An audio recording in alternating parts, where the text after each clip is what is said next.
Business stats: Sam, Colton, Derek, and Lindsay. Central limit theorem. What is it? If all samples of a particular size are selected from any population, the sampling distribution of the sample mean is approximately a normal distribution. This approximation improves with larger samples, which means in our terms, for large random samples, the shape of the sampling distribution of the sample mean is close to the normal probability distribution. It is more accurate for large samples as opposed to small samples and is true for all distributions. The equation. Mu equals the sum of all the samples divided by the total number of the samples. Results of the central limit theorem for several populations. If the population distribution is symmetrical but not normal, you will see the normal shape of the distribution of the sample mean emerge with samples as small as 10. On the other hand, if you start with a distribution that is skewed or has thick tails, it may require samples of 30 or more to observe the normality feature. This concept is summarized in the following chart for various population shapes. What does it predict? The central limit theorem predicts these three things regardless of the distribution of the parent population. Number one, the mean of the population of the means is always equal to the mean of the parent population from which the population samples were drawn. Number two, the standard deviation of the population of means is always equal to the standard deviation of the parent population divided by the square root of the sample size, bracket n. 3. The distribution of means will increasingly approximate a normal distribution as the size n of the sample increases.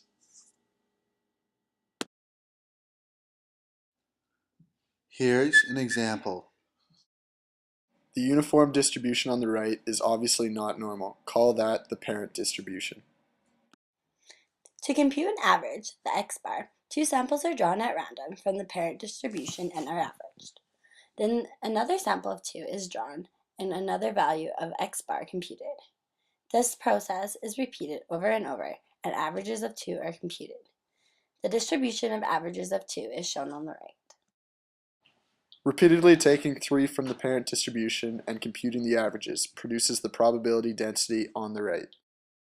Repeatedly taking 4 from the parent distribution and computing the averages produces the probability density on the right.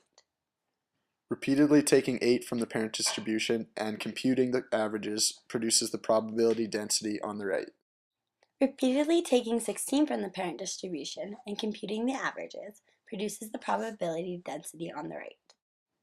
Repeatedly taking 32 from the parent distribution and computing the averages produces the probability density on the right. Notice that when the sample size approaches a couple dozen, the distribution of the average is very nearly normal, even though the parent distribution looks anything but normal. Here's our example. One person shoots 10 mid-range jumpers, keeps track of their makeouts of 10, and we find the average.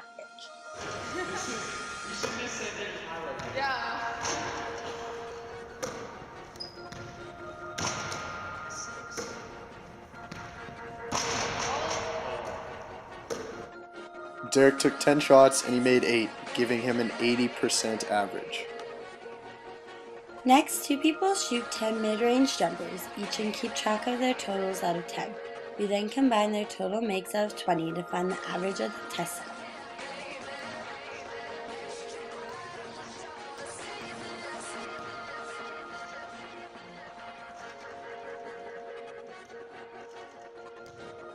Jason and Braden both took 10 shots and each made 6, thus giving the average of 60%. Next, 3 people shoot 10 mid-range jumpers and each keep track of their totals out of 10. We then combine their totals out of 30 and find the average for that sample.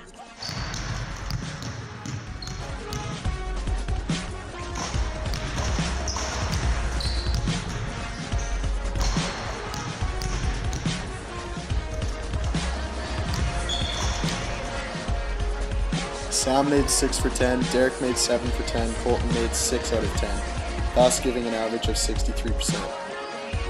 Next, 4 people shoot 10 mid-range jumpers and keep track of their totals out of 10. We then combine all of their totals out of 40 and find the average.